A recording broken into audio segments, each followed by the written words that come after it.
a joke. That is how the son of the opposition leader is describing any suggestion that his birth was the result of any rape. Both he and his mother were shown in a video speaking about the claim, a video that was staged last day by the PNM, as the party's Women's League has come out in defense of their political leader. But the minister behind this political firestorm says she never mentioned the name of the mother of Dr. Alleyne's son in Parliament.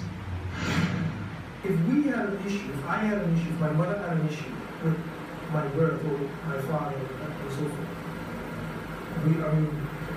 43 years, I'm a grown man with my own family,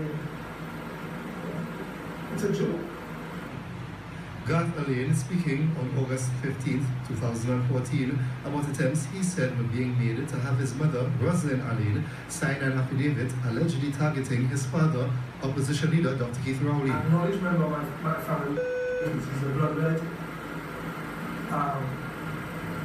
is the person who is essentially being corrupted into coming to members of my family and trying to instigate this, trying to solicit information, untrue information. And somebody who's purporting to be a member of my family will The PNM's Women's League showed the video during a news conference on Friday. It was their response to questions posed to Dr. Rowley in the Parliament on Wednesday by Minister in the Ministry of the People, Vanella Alleyne, about an alleged kidnapping and rape in Tobago that allegedly resulted in the birth of a child several years ago after she read into the Hansard, a newspaper article that identified Garth Alleyne as Dr. Rowley's son. And I will not be signing anything because it is not true.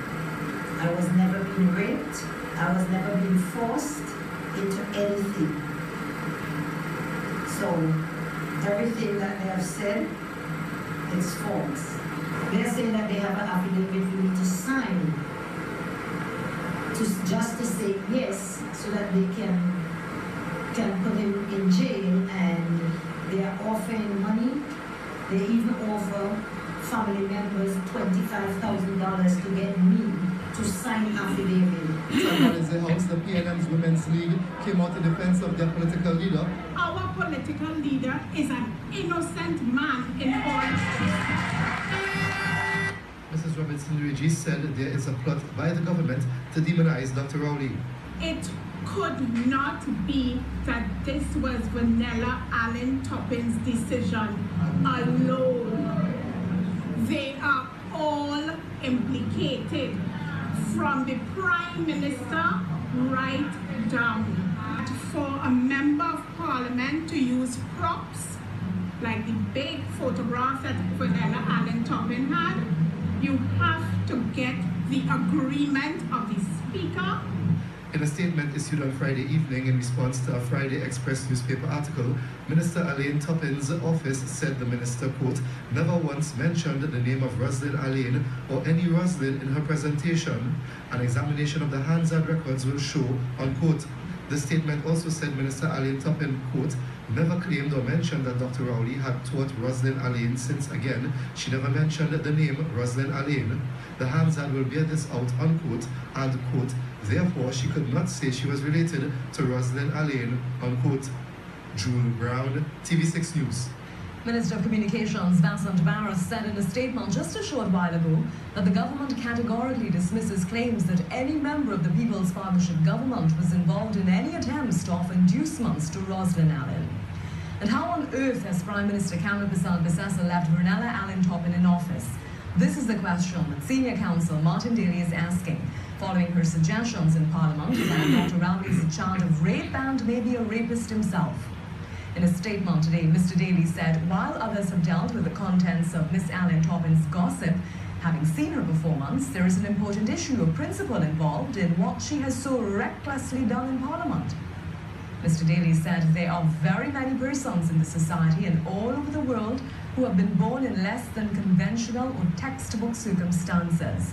Whatever the subject matter of debate in Parliament, to attempt to stigmatize any person by reference to birth circumstances has the potential to return us to a state of prejudice, discrimination, vicious inequality, and arguably bigotry, a stage which every civilized country fights to pass.